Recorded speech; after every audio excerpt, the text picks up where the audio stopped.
This is a KNOE 8 News Severe Weather Alert. The ArkLaMiss has come together during this winter storm. However, the effects still are continuing. Good morning and thanks for joining me. I'm Mallory West. Governor Jeff Landry visited West Monroe to address the citizens of Northeast Louisiana yesterday. Aaron Dietrich heard what Landry had to say. A catastrophic disaster. I appreciate the governor and his team coming up. We were on the phone with them all day for the last couple of days about getting resources to Northeast Louisiana. We need gas, we need water. Governor Jeff Landry's boots were on the ground as he assessed the damage to Northeast Louisiana. The idea for us to come down here was to be able to do a flyover. I know that we've got a lot of vegetated debris on the ground. We're going to be making the request to the White House for a major declaration for that public assistance. In a packed room of first responders and public officials, survival stories dominated every conversation. It was like a war zone. The trees were falling. You know, if they weren't falling right in front of us or on us, they were nearby, especially at night. You could hear it coming, and it would be a large tree, but you didn't know which way to go. You couldn't tell. Those fallen trees have uprooted the lives of thousands as Northeast Louisiana residents continue to go without power and water. I am hopeful, based upon what they're telling me, that we'll have 90% of the utilities up, say by Thursday morning. Governor Landry was pressed about motorists who were stranded on I-20 for hours, if not days. Here's what I can tell you. When we put out plenty of information, we got Weather Channel now that's 24/7. We've got news that's 24/7. If they didn't know that there was a winter storm coming, they chose to get on the road. Here's what I will tell you about those folks. These guys with the badges and the fire departments and the state police have been working 24/7 to make sure that they had what they needed for those stranded motorists. As this weather event winds down, every time you deal with Mother Nature, she normally always has the upper hand. the governor believes there are several ways to level the playing field. We need a super motor grader, which is what they have up in Arkansas. I suggest we get 2 of them. Machines that can help clear roads in the event we have another snow event. I know this doesn't happen but every 5 or 10 years, but it's important we have some of those machines to get the major thoroughfares open so we can get fuel in as well as get into some of those rural areas. So that's one idea, but we've talked about some other resiliency ideas along with, deploying stronger infrastructure with Entergy, putting power lines underground, making water systems more resilient. 450 Ouachita Parish Sheriff's deputies were pushed to the limits by a powerful storm that packed a 1-2 punch. I really thought we were going to lose someone, but we've made it. Only by the grace of God I didn't lose a deputy or have somebody seriously injured. I've been driving with busted windshield, air coming in. It's just, we lost probably 6 patrol cars just from falling debris.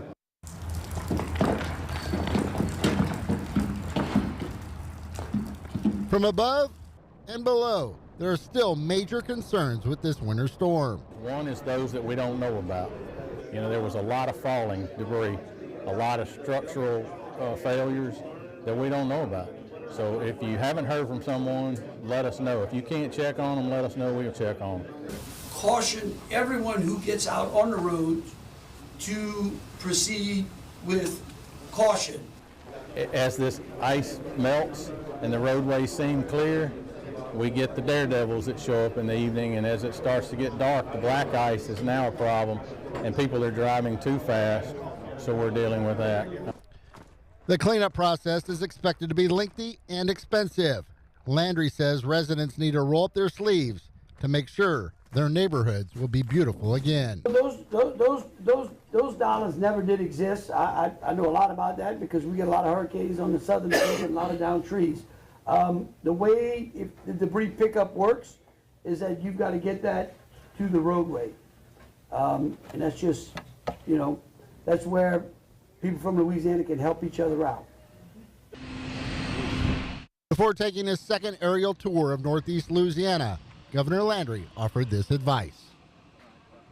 Just because electricity comes on still doesn't mean you're out of danger, because you're going to be wanting to warm the home up, understand, take the necessary precautions, and and we'll all get out of this alive.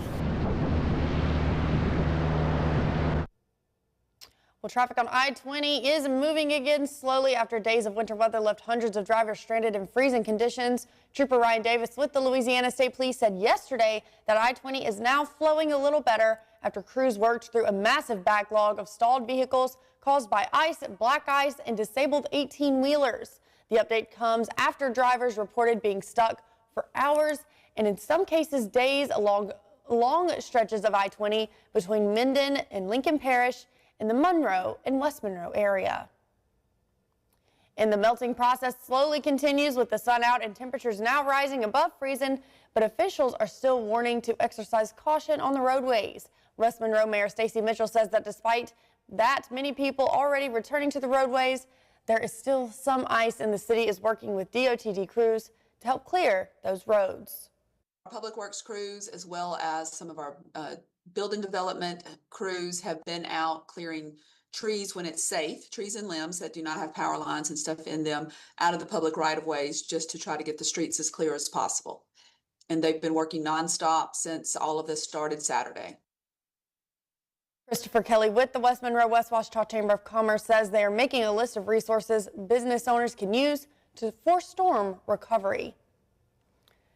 Well, Concordia and some LaSalle Parish schools are open today, and Union and Madison parishes will have virtual learning. Some LaSalle Parish schools will open tomorrow. Lincoln, Wynne, Jackson, West Carroll, Catahoula, and Caldwell Parish will be closed today and will announce if they will reopen tomorrow. Franklin, Morehouse, Richland, Washita, East Carroll, and Tensas parishes will be closed through Friday. And on another note, the Washita Parish Courthouse is also closed today, and there will be no jury duty through this week. You can check our website for all other closings. And today, the Caldwell Parish Sheriff's Office is giving supplies to anyone in need. They say they will be at the Caldwell Parish Dixie Youth Field with water bottles and MREs. They will be there from 10 a.m. until 2 p.m. And don't forget to stay warm safely. Officials say don't use gas, electric ovens, or stoves for heat. Also, place heaters 3 to 5 feet away from anything flammable. And if you're dizzy or nauseous, get fresh air because it could be a carbon monoxide buildup. And speaking of safely staying warm, Delta Interfaith in East Carroll Parish is opening 2 warming stations later this morning. They say Grace Episcopal Church and Together for Hope House in Lake Providence will be open. The stations will stay open from 9 this morning to 4 this afternoon.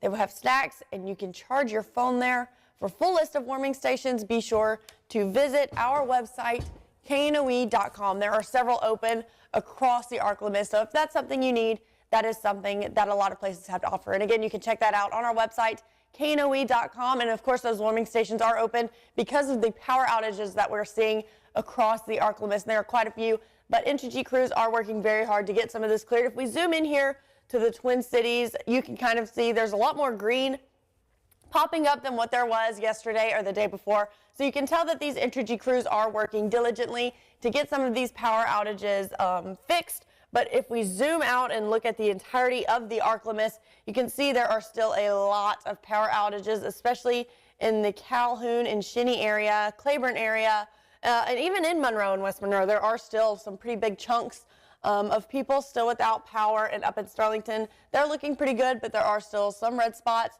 And then if we zoom out a little more, you can see up here in Lake Providence area, there are still a lot of people without power as well. So Entergy crews are working diligently, and they are hoping to have all of that power restored by Thursday, hopefully. Of course, roads and weather permitting. There are still a lot of down trees, a lot of down power lines that they are working to fix. So just hang in there if you are without power. And speaking of if you are without power, a good way to keep up with everything we have going on here is with our KNOE News app. You can download that for free in the App Store or Google Play Store. And while I'm talking about our news app, I might as well go ahead and mention our weather app as well. It helps you stay most up to date with our meteorologists